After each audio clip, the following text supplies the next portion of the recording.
So I just dropped out of college because I figured that I could live life and do more on my own rather than finish what degree I was going for. I was going to try and pursue a career in show business pretty much through the route of like professional wrestling and other stuff that I was doing. I wound up moving back to Cape Canaveral and getting a job on a gambling boat.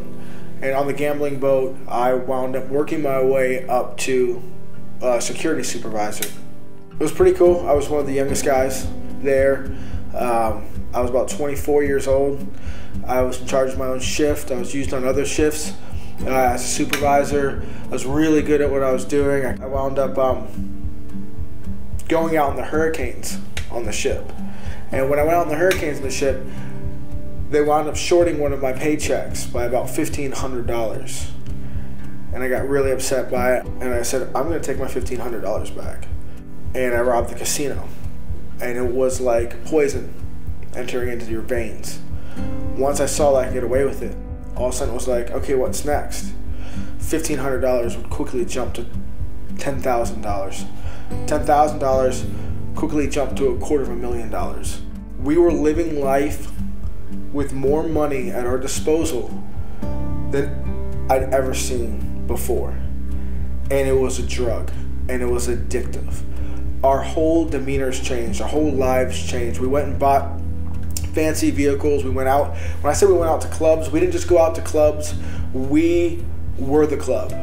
When we showed up, we would buy $600, $800, $1,000 bottles of wine, champagne. We're brought to VIP rooms in Orlando. And it was everything that people think that they would want. The life, that kind of celebrity life. I got a fake look into it. I got a glimpse into it. And I sat there and I was like, I am totally unhappy. I was like, I hate this place. I hate coming here. I want to go back to normal life. But that wasn't possible. I was addicted to that pleasure of going out. I was addicted to that rush of stealing. I was torn on the inside. I was incredibly sick all the time.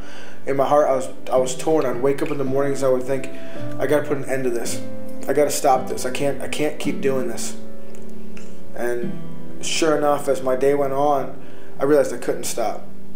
I would pray, and I would hear the gospel preached, and my heart would stir, and I would be like, wow, this is amazing. But the rest of me, the rest of my life doesn't fit here. It doesn't belong here. I can't stay here.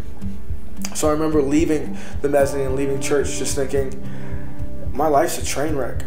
I don't know what I'm going to do. I thought that I had anything under control when it came to robbing the boat. I thought there was no way they'd catch us. And of course, the night came where, in the middle of robbing it, they had actually called a team in from Las Vegas, and they'd actually been watching us for a bit, and they caught us and they arrested us, and they took us to jail.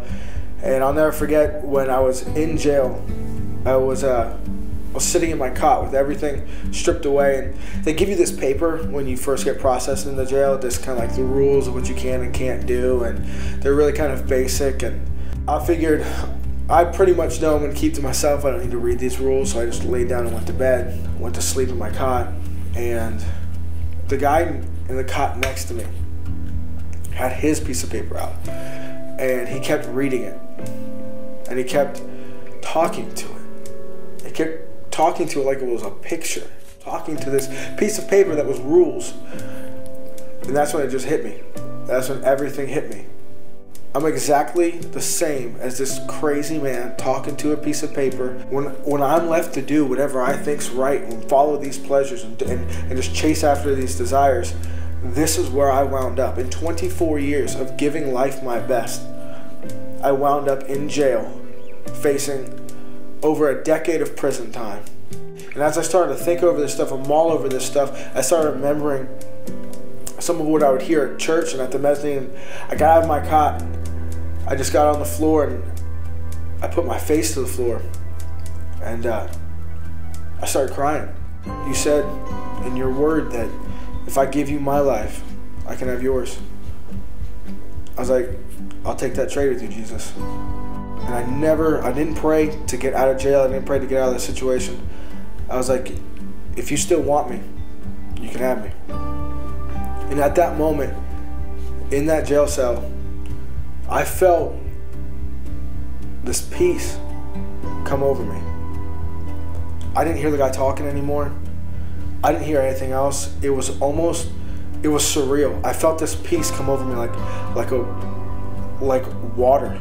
Like just, it's indescribable how amazing it was. And as I just wept, and as I just cried, I felt like God himself was in that cell with me. And he was putting his arms around me. When that door opened, my life began to totally change. I started to feel stuff on the inside, even though I was still struggling with things on the outside that I just couldn't describe. I started reading my Bible and getting into it and feeling these pulls between who I used to be and who God was calling me to be. And when I took that idol of myself and chasing my own self-pleasures and only what satisfied me, when I took it off the center or off the mantle of my heart, and I put Jesus on the center of it, and I put him as the God of my life, man, everything turned around. It didn't turn around easy, but inside of me, I had the strength to carry through the seasons I needed to get through. I wound up going to Bible college, getting my degree, turning around, using that, getting hired onto the church. Wound up falling in love, getting married. I now have a baby on the way. And everything changed. Everything changed when I took the idol of my own self-pleasures out of my heart and put Christ in the center.